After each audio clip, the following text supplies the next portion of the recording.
HOA Karen decided to install spike strips on my private farm road. Yes, spike strips.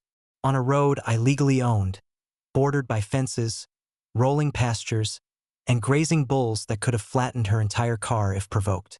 She apparently thought she could control my property with a little PVC, nails, and her delusions of authority.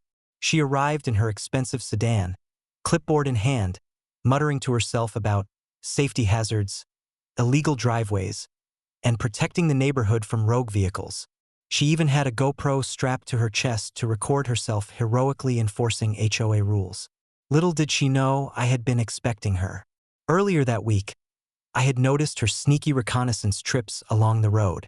She had tried to measure the driveway, which gave me plenty of time to prepare. I installed a series of hidden cameras, warning signs that read, "Spike strips already accounted for by law enforcement," and a surprise for Karen that would make her never forget this day. She began laying the spike strips like a kid playing a board game, carefully spacing the nails and PVC.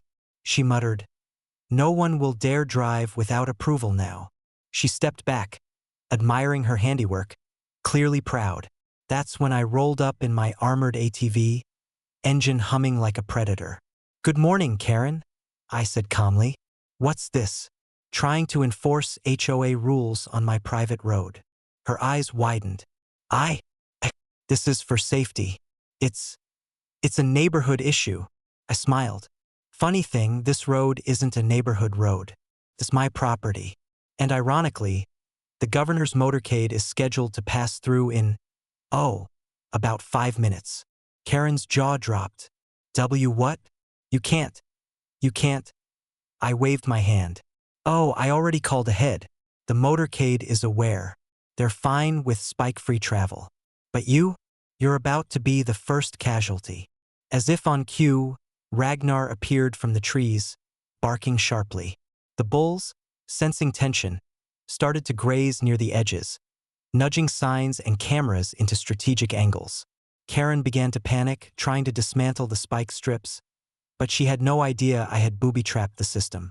Every spike strip she touched triggered a harmless, but humiliating spray of foam and confetti. By now, neighbors had gathered across the road, phones out, live streaming the chaos. Karen slipped on foam, spraying confetti everywhere, tripping over her own spike strips, and falling into a mud puddle. She screamed, trying to call 911, but the sheriff, my son, intercepted the call.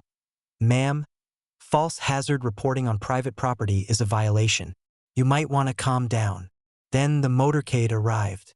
Flashing lights, government vehicles, and VIPs gliding past while Karen flailed, trying to explain herself to no one in particular. The lead car honked politely, and the driver waved. Karen's screams were drowned out by the rumble of armored SUVs and official music blasting from their speakers. By the end of the day, Karen was cited for trespassing, endangering property, false hazard reporting, and harassment. All spike strips were removed, carefully stored, and used for future HOA training exercises in my barn. The neighbors uploaded multiple viral clips of Karen's humiliation, her mud-covered shoes, and foam-splattered clipboard. Ragnar received an extra steak, the bulls got a celebratory field pass, and I finally poured a cold drink, basking in perfectly orchestrated chaos. From that day on, no HOA member ever dared touch my private road. The legend of Spike Strip Karen spread throughout the county, a cautionary tale about what happens when someone tries to enforce HOA rules on property they don't own. I leaned back on the porch, sunglasses on, watching the sunset over the rolling pastures. Ragnar wagged his tail beside me. The bulls snorted contentedly.